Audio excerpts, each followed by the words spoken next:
Paste பண்ணிடலாம். இந்த password இருக்கிற லொகேஷனை. தென் வந்து ஓகே குடுத்தீங்கன்னா, நம்ம வந்து கனெக்ட் பண்றதுக்கான ப்ராசஸ் வந்து ஸ்டார்ட் ஆயிடும். ஓகே. நம்ம வந்து நம்மளோட வெர்ச்சுவல் சர்வர்க்குள்ளாடி வந்து கனெக்ட் பண்ணியாச்சு. ஸோ ஒரு விண்டோஸ் மெஷினையே வந்து நம்ம லான்ச் பண்ணி, அது வந்து ஆன்லைன்ல லைக் வந்து கிளவுட்ல வந்து நம்ம லான்ச் பண்ணி அத வந்து லாகின் பண்ணிட்டு இருக்கோம்.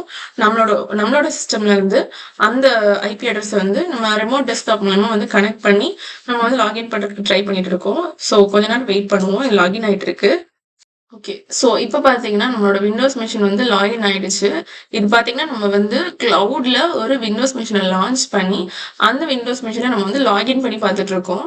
ஸோ இத மினிமைஸ் பண்ணணும் அப்டின்னா, இது வந்து என்னோட லேப்டாப்பு. ஸோ இது வந்து ஓப்பன் பண்ணி பார்த்தோம் அப்டின்னாக்கா, இது வந்து நம்ம இப்ப கிரியேட் பண்ண அந்த விண்டோஸ் மெஷின். ஓகேவா? ஸோ இப்ப இத வந்து ஓப்பன் பண்ணி பார்த்தாச்சு. ஸோ நம்ம வந்து நெக்ஸ்ட் அடுத்த விஷயம் என்ன பண்ண போறோம் அப்டின்னு பார்த்தீங்கன்னா, லினக்ஸ் மெஷின்